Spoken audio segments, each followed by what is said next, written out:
Ok, salut. Alors aujourd'hui je vous retrouve pour une vidéo un petit peu différente. Il y a beaucoup de lumière, non? C'est mieux? Bon, j'en sais rien. Je vous retrouve pour une vidéo un petit peu différente. Comme vous l'avez peut-être constaté, je ne suis pas à Paris. Je suis en fait dans le sud de la France d'où je suis originaire et je suis dans mon ancienne chambre. Alors, du coup, dans mon ancienne chambre, il y a pas mal de choses qui sont évidemment à moi, dont certains, pas tous, hein, de mes anciens livres. Et en fait, je me suis dit que ça pourrait être intéressant de trouver parmi ces anciens livres quelques-uns des livres que j'ai préférés et quelques-uns des livres que je pourrais encore recommander à l'heure actuelle. De tout, hein. Il y a des livres en tout genre, il y a des livres qui sont vraiment très jeunes ados, il n'y en a pas beaucoup quand même, mais il y en a quelques-uns. Et il y a beaucoup de classiques en tout genre, il y a beaucoup de policiers, parce que je lisais beaucoup de policiers avant, il y a à peu près tous les Agatha Christie d'ailleurs. Il y a pas mal de science-fiction également, parce que j'en lisais aussi pas mal. Et il y a beaucoup de classiques, parce que j'ai toujours adoré les classiques. Et donc là, je vous ai fait une sélection de 7 livres. Alors, le premier livre que j'ai retrouvé, c'est Ligeia d'Edgar Allan Poe. Alors, j'ai beaucoup de livres d'Edgar Allan Poe, j'en ai aussi beaucoup à Paris. Et j'ai quand même choisi de vous parler de celui-là. Pourquoi? Parce que c'est un livre que j'avais beaucoup aimé, c'est une histoire que j'avais beaucoup aimée. Je trouve que c'est très beau, c'est très bien écrit, une grande attention portée aux détails, à l'esthétique. Et c'est vrai que pendant très longtemps, mon livre préféré c'était Dracula. C'est un mouvement, le gothique, que j'ai toujours beaucoup apprécié. Et bien que Edgar Allan Poe ne soit pas du tout que ça, hein, c'est pas ça que je veux dire, mais il y a évidemment des influences qui se retrouvent et c'est pour ça que j'aime beaucoup, entre autres. C'est aussi une incroyable comment dire, réflexion sur l'amour, la solitude, l'abandon, la perte. Et je voulais aussi vous en parler parce que beaucoup de personnes me demandent en fait souvent, ça n'a pas de focus ça. Beaucoup de personnes me demandent souvent en fait comment je parle anglais, comme je parle anglais. La raison c'est que je lisais beaucoup de livres en anglais et je lisais surtout des livres bilingues. Donc voilà, première recommandation, Ligeia d'Edgar Allan Poe, mais en fait grosso modo tous les écrits d'Edgar Allan Poe. Deuxième livre qui va vous surprendre, Battle Royale de Koshun Takami. Alors, j'ai pas vu le film Battle Royale, mais j'ai lu le livre.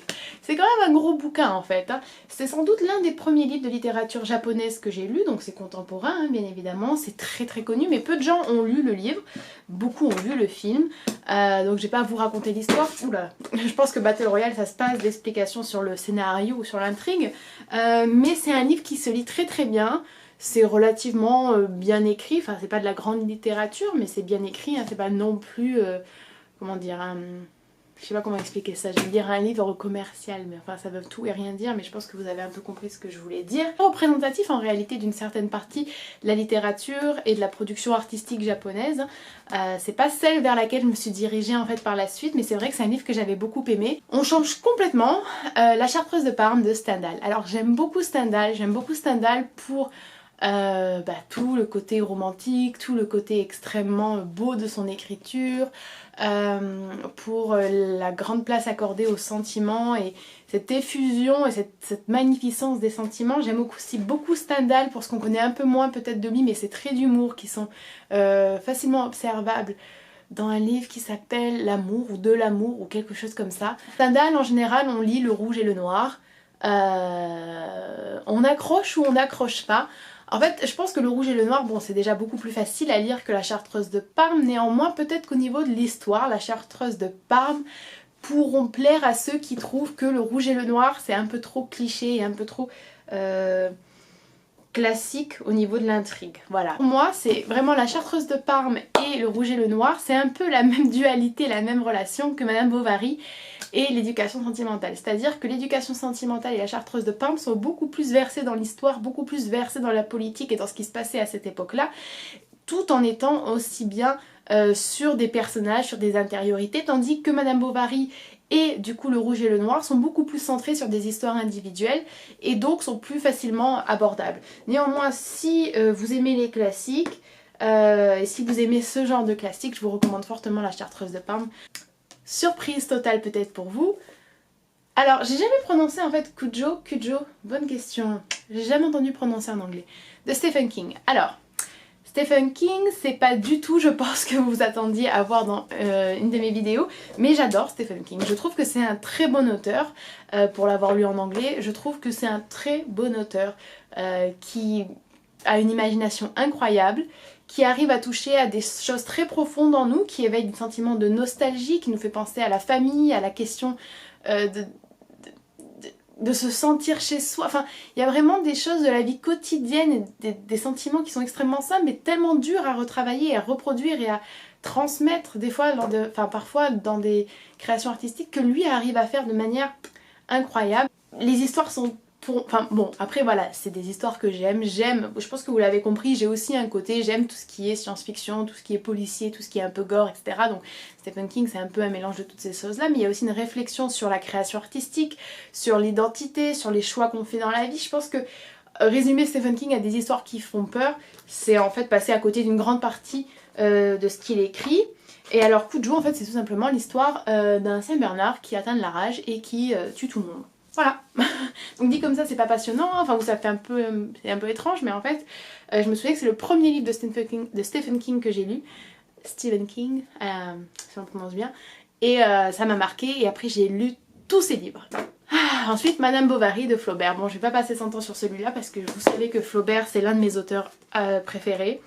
J'ai lu Madame Bovary quand j'étais au lycée, j'ai adoré. Personnellement, j'ai adoré. Je trouve que l'ingéniosité des caractères, de l'histoire, des réflexions, de comment tout est noué ensemble, de l'intrigue, des références à d'autres textes également, la recherche que Flaubert fait à chaque fois qu'il écrit un texte, c'est-à-dire la recherche des lieux, la recherche du vocabulaire.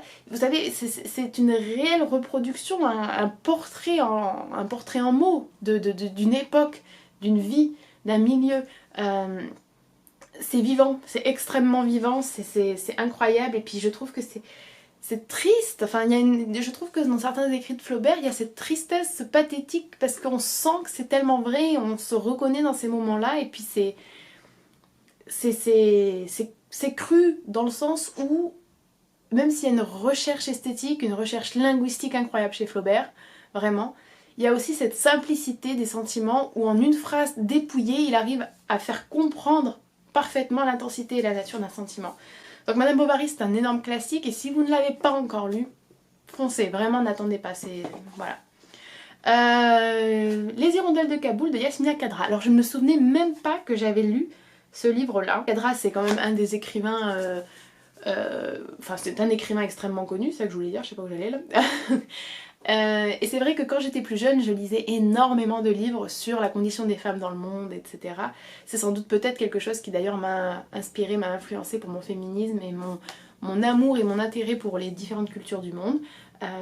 Donc voilà, ça c'est un bon petit livre à lire, enfin bon petit livre. Je veux pas le dire de manière dédaigneuse, hein, mais il est petit, il se lit facilement, voilà. Je le recommande si vous n'êtes pas féru de classique et si vous ne savez pas, si vous ne savez pas vers quoi vous dirigez. Et le dernier, que j'ai en triple, et j'en ai encore un chez moi à Paris, Les caractères de la Bruyère. Alors là, c'est vraiment le truc, je suis pas sûre que beaucoup de gens le recommanderaient, mais moi j'ai adoré ce livre. En fait, j'ai adoré Les pensées de Pascal et j'ai également adoré Les caractères de la Bruyère. C'est tellement intelligent, vif, pertinent, ça pique, c'est incroyable. Et puis alors vraiment les caractères de la Bruyère, en fait voilà, comme les pensées de Pascal, c'est des petits segments, des petites pensées ou des petits caractères du coup, qui sont organisés en chapitres. Donc il y a de la cour, des grands, de la société, de la conversation, etc. Et en fait c'est, franchement je trouve que c'est juste génialissime. C'est-à-dire que déjà c'est génialissime parce que c'est très bien écrit, c'est très court, très bref, en même temps ça délivre beaucoup de choses. C'est une superbe analyse et un superbe commentaire de la société de son époque. Et ce qui est particulièrement frappant, c'est que beaucoup de choses se retrouvent également à l'heure actuelle. Et je me souviens qu'en ayant étudié ça au lycée, je ne sais plus.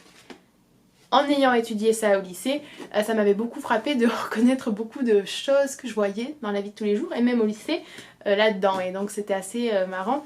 Voilà, je pense que c'est...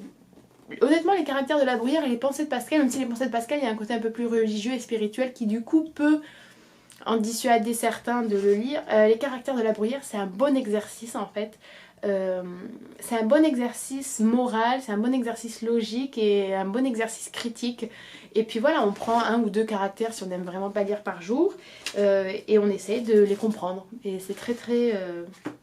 Enfin, pour moi, c'est une lecture édifiante que je recommande fortement. Voilà, c'était quelques-uns des livres que j'avais envie de vous recommander. Il y en a beaucoup d'autres que j'aurais envie de vous recommander, mais voilà ce que je pouvais lire quand j'étais un peu plus jeune et ce qui a sans doute contribué à faire de moi la personne que je suis à l'heure actuelle. Voilà. J'espère que ça vous aura intéressé et je vous dis à la semaine... non, à la fois prochaine. Bye!